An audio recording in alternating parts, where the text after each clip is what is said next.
अब हम लोग देखते हैं question number 28 chemical kinetics exercise का। और यहाँ पर देखिए जैसा लिखा है कि the decomposition of A into product has value of K H 4.5 into 10⁻³ second inverse at 10 degree Celsius and energy of activation 60 kilojoule per mole at what temperature would K be 1.5 into 10⁻⁴ second inverse. तो मुझे temperature बताना है। तो चलिए देखते हैं Arrhenius question का use करते हैं। आप जैसा कि यहाँ पर देख रहे हैं log K2/K1 equal to E/2.303 R T2 minus T1/T1 into T2 R की वैल्यू दिया 8.314 जूल पर केल्विन पर मोल। ठीक है, K1 की वैल्यू दिया है क्वेश्चन में, K2 की वैल्यू दिया है, टेम्परेचर यहाँ T1 क्या था 10 डिग्री सेल्सियस, इसको केल्विन में चेंज कर लिया है। एक्टिवेशन एनर्जी किलो जूल में दिया है, इसे जूल में हम लोगों ने चेंज कर लिया है। अब इस सब वैल्यू को इस फार्मूले में रखते हैं तो log 1.5 इंटू 10⁻⁴ अपान 4.5 इंटू 10⁻³ यहाँ पर आप देखिए ए की वैल्यू रख दिया गया।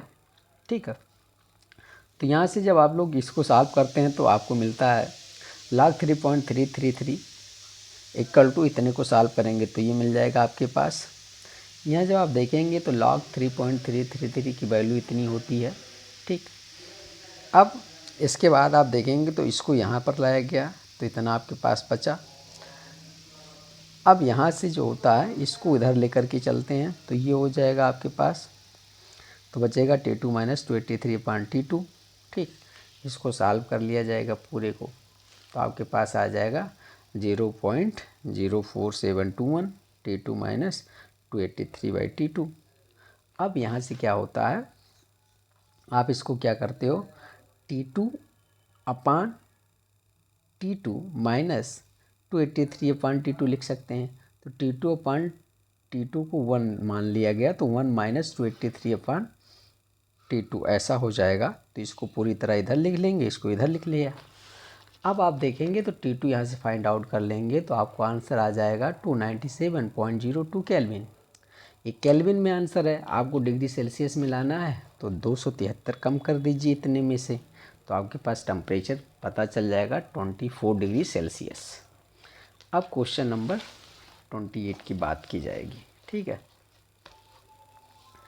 28 में क्या करें, the time required for 10% completion of a first order reaction at 298 Kelvin is equal to that required for its 25% completion at 308 Kelvin if the value of A is 4 into 10⁻10 second inverse. Calculate rate constant K at 318 Kelvin and activation energy EA। इसको calculate करना है। तो इसमें चलिए हम लोग देखते हैं। पहली बात तो 10% और 25% कंप्लीशन का मतलब समझते हैं।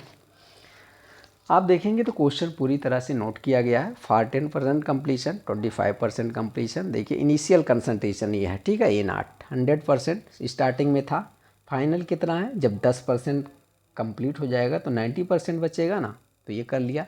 ऐसे यहाँ पर 25% कंप्लीशन का मतलब है शुरुआत में 100 था, अब 25% कंप्लीट हो गया है, मतलब 75% बचा हुआ है और ये टेम्परेचर दिए हैं।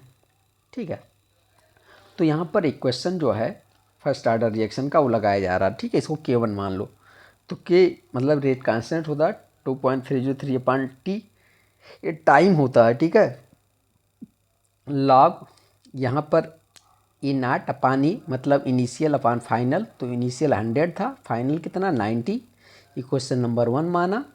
K2 2.303/T लॉग इसको 100 और फाइनल 75, 2 इसको मान लिया क्वेश्चन और डिवाइड कर दो, डिवाइडिंग इक्वेशन 2/1।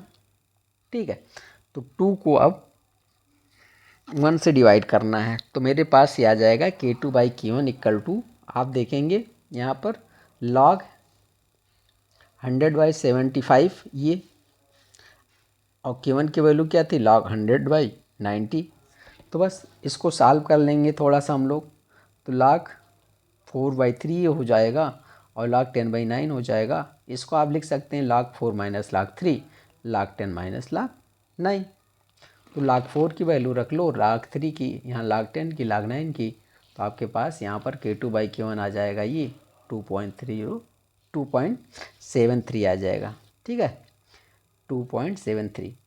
अब यहाँ से आर्हेनियस इक्वेशन यूज करोगे। अब तुम्हें बताना होगा एक्टिवेशन एनर्जी और रेट कांस्टेंट। तो चलिए देखते हैं। log K2/K1 equal to E/2.33 R T2 minus T1/T1 into T2। अच्छा, log ये K2/K1 की वैल्यू ये आई है 2.73, तो यहाँ रख दिया, ठीक है। टेम्परेचर दिया था 308 माइनस 298, ठीक है, ये टेम्परेचर है। अब यहाँ पर log 2.73 की वैल्यू ये होती है।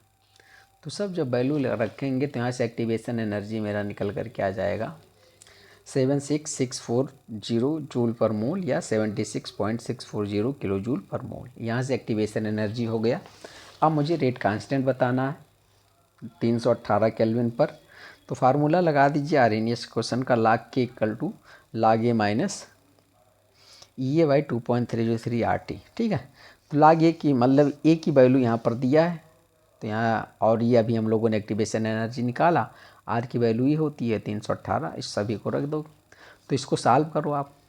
क्या है, तो यहाँ पर देखो ऐसा फार्मूला, ठीक, log m इंटू एन मान लो, तो इसको लिख सकते हैं log m plus log n।